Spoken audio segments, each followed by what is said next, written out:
Hello everyone, आज हम बात करने वाले हैं जो हमने पिछली वीडियो में चैप्टर पढ़ा था, यानी कि लो फिर बसंत आई। तो जो इससे रिलेटेड क्वेश्चन आंसर है उनके बारे में। तो चलिए शुरू करते हैं। सबसे पहला है आपका माने याद कीजिए, यानी कि आपको इसके मीनिंग याद करने हैं। बसंत हिंदुस्तान की 6 ऋतुओं में से पहली ऋतु का नाम, जो चैत से बैसाख तक रहती है। इसको हम मौसम बहार भी कहते हैं। वस्त मार्च, ये जो वस्त आया है, वस्त बोलते हैं हम बीच को, यानी कि बीच मार्च से यानी कि 15 मार्च से आखिर मई तक का मौसम।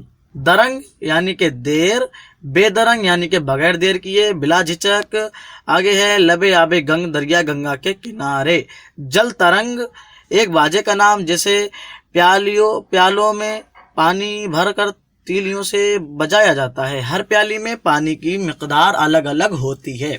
ये जो आपका मिकदार आया है, मिकदार हम कहते हैं एक हद को, यानी कि कोई इंसान हो या कोई भी चीज हो, उसकी एक अपनी हद होती है, उसी को बोलते हैं मिकदार। ठीक है। और आगे है आपका मन, यानी कि दिल, जी। उमंग यानी कि जोश, वलवला। चरिंदा चरने वाला। गरम खेज तेज चलने वाला, यहाँ मुराद उछल कूद करने वाला है। नगमारे सुरीली आवाज में गाने वाला, चहचहाने वाला। सुबुक यानी कि हल्का, नाजुक, लतीफ। सरसों यानी कि राई जिसका तेल बनता है। मुराद पाया हुआ जिसकी मुराद पूरी हो गई हो। आगे है शाद यानी कि खुश। ठीक। और आप आगे देखें, सोचिए और बताइए। आपको सोचना है और बताना है। सोचिए और बताइए। ये आपके क्वेश्चन है, ये पिछले चैप्टर में भी आए थे और इसमें भी आए हैं। तो ये कुछ आपके क्वेश्चन होंगे जिनके मीनिंग आपको आंसर बताने हैं। तो चलिए शुरू करते हैं। तो सबसे पहला क्वेश्चन है वो है, बसंत आने पर लोग गंगा किनारे क्यों जाना चाहते हैं। तो मैं इसका आंसर दूं कि जब बसंत आती है तो लोग बाजा बजाते हैं, जल तरंग जिसे बोलते हैं। तो उसमें वो प्यालों से बचता है और उसमें पानी की जरूरत पड़ती है ना। उसमें पहले पानी भरा जाता है, फिर उसमें जरूरत पड़ती है। तो जो उससे पानी की जरूरत पड़ती है, तो वो पानी लेने के लिए लोग गंगा किनारे जाया करते हैं। इसका होगा ये आंसर। और दूसरा जो क्वेश्चन है वो है आपका, बसंत में चरिंद और परिंद किस हाल में होते हैं। तो जब बसंत आती है तो चरिंदों परिंद को एक जान में जान पड़ जाती है, वो एक नए जोश में आ जाते हैं। ये है आपके दूसरे क्वेश्चन का आंसर। और जो तीसरा क्वेश्चन है वो है, सरसों कौन सी बात भूली हुई है। ठीक है। तो सरसों, इसका जवाब आप यूँ देंगे कि वो ये कहती है कि मैं रहूंगी बरसों, यानी कि सालों साल मैं रहूंगी, यानी कि उसके जो फूल वगैरह हैं वो ये समझती है कि मतलब मैं ऐसे ही रहूंगी। तो वो ऐसे नहीं रहेगी, बल्कि उसके जो फूल वगैरह हैं वो सब झड़ जाएंगे और वो कट जाएगी। ठीक है। और उसका तेल निकाला जाता है, यानी कि उसका तेल निकल जाएगा। तो वो ये बात भूली हुई है। ये हो गया आपके तीसरे क्वेश्चन का आंसर। और जो चौथा है वो है, बसंत का मौसम कब आता है। तो ये हिंदी महीनों में आपका आता है चैत से बैसाख तक का मौसम।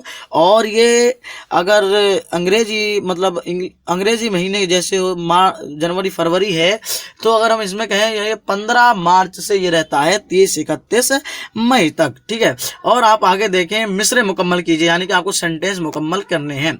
तो पहला है आपका, खेतों का हर चरिंदा, बागों का हर। इसके बाद यहाँ से कुछ हटा दिया गया है, वो आपको पूरा करना है। यानी कि मैं बताऊं, खेतों का हर चरिंदा, बागों का हर परिंदा। आपको यहाँ पर परिंदा लगा देंगे, ये आपका पूरा हो जाएगा। आगे है कि गोया रहेगी बरसों भूली हुई है। यहाँ से आपका कुछ हटा दिया गया है, आपको वो लगाना है, वो पूरा हो जाएगा। मैं बता दूं, भूली हुई है सरसों, ये भी आपका पूरा हो जाएगा। और आप आगे देखें कि है, नीचे लिखे हुए लफ्जों को अपने जुमलों में इस्तेमाल कीजिए, यानी नीचे लिखे हुए वर्ड्स को अपने सेंटेंसों में यूज कीजिए। ठीक है। यानी कि जो पहला है वो है आपका उमंग है, दूसरा चरिंदा है, तीसरा सुबुक है, चौथा शाद है, पांचवा बामुराद है। यानी कि आपको इनके जुमले बनाने हैं। जैसे मैं उमंग का बनाऊं कि जब मैंने अपने घर वालों को देखा, मैं बहुत ज्यादा मुझको बहुत ज्यादा उमंग हुआ, यानी कि मैं बहुत ज्यादा जोश में आ गया। आगे है आपका चरिंदा। ठीक है। यानी कि मेरे खेत में एक चरिंदा चर रहा था। आगे है सुबुक यानी कि हल्का, यानी कि मेरा दिल बहुत सुबुक है, यानी कि मेरा दिल हल्का है। आगे है शाद कि जब खालिद अपने इम्तिहान में, अपने एग्जाम में पास हुआ तो वो बहुत ज्यादा शाद हुआ, यानी कि बहुत ज्यादा खुश हुआ। आगे है बामुराद। ठीक है। यानी कि अकबर बामुराद हो गया, यानी कि उसने अपनी मुराद पा ली। ये हो जाएगा आपने आपके इस क्वेश्चन का आंसर। और आगे है आपको अमली काम, यानी कि आपको इन कामों पर अमल करना है। तो जो आपका अमली काम है वो है इस नज्म को जुबानी याद कीजिए, यानी कि इस कविता को आपको बगैर देखे याद करना है। आगे है पढ़िए, समझिए और लिखिए। आपको क्या पढ़ना है, क्या समझना है, क्या लिखना है, आप ये आगे देखें। आपका है हाल, ठीक है, हाल, ठीक है, यानी कि एक जो घर वगैरह जहाँ पर कार वगैरह खड़ी होती है उसको हम बोलते हैं हाल, है ना। और नीचे और इसके बाद है हाल, यानी कि तुम्हारा हालचाल कैसा है। आगे है फिजा, यानी कि जो इसके कई माने आते हैं। एक तो है कि ज़मीन और आसमान के बीच में जो सारी चीज़ें हैं, एक तो वो है फिजा, और दूसरा है खुला, ठीक है, यहाँ पर हम खुला मुराद लेते हैं। और आगे है फिजा यानी कि बहुत ज़्यादा। और आगे है आम, यानी कि जैसे कहते नहीं है कि वो आम आदमी है, यानी कि जो चीज़ बार बार आती है या देखी जाती है उसको बोलते हैं आम चीज़, ठीक है। और आगे लिखा है आम, यानी कि खाने वाला आम एक फल होता है। और आगे है सदा, यानी कि हमेशा हमेशा रहने वाला। और आगे है सदा, यानी किसी को आवाज देने वाला, ठीक है। और आगे लिखा है आपका ऊपर दिए गए लफ्जों के माने और इमला मुख्तलिफ हैं। ये जो मुख्तलिफ आया है मैंने पहले भी आपको बताया था, यानी कि जुदा, ठीक है, यानी कि एक सा नहीं है। ऊपर दिए गए लफ्जों के मानी और इमला मुख्तलिफ हैं। ऐसे अल्फाज जिनके मानी और इमला मुख्तलिफ लेकिन आवाज़ एक हो वो हम आवाज़ कहलाते हैं। मुताले के दौरान आने वाले ऐसे अल्फाज की फहरिस्त बनाए।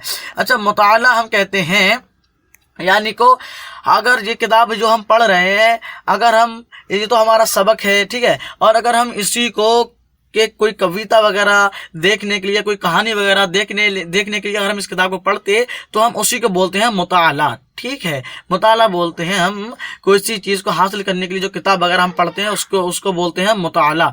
और आगे है आपका फहरिस्त। फहरिस्त यानी कि अगर हम एक बुक वगैरह में किसी चीज़ को हम कोई खास चीज़ को अगर हम लिखें तो उसी को हम बोलते हैं फहरिस्त बनाना, यानी कि एक लाइन वगैरह बनाना, उसमें किसी चीज़ों को और सारी चीज़ों को ऐड करने को हम बोलते हैं फहरिस्त। यानी कि आपको ऐसे ही और आगे मुताला करके ऐसे ही इन अल्फाजों की फहरिस्त बनानी है। आगे लिखा है गौर करने की बात, ठीक है। या हफीज जालंधरी ने मुनाजरे फितरत, इसमें आपका मुनाजरा जो आया है, मुनाजरा हम कहते हैं, यानी कि मुनाजरा हम बोलते हैं बहसो मुबाहिसा करने को। हम लोग किसी बहस करते हैं तो वो होता है आंख में आंख डालकर बात करने को हम बोलते हैं मुनाजरा। और आगे लिखा है आपका फितरत, यानी फितरत बोलते हैं आदत को, ठीक है। हफीज जालंधरी ने मुनाजरे फितरत और मौसम पर बहुत से गीत और नज़में लिखी हैं।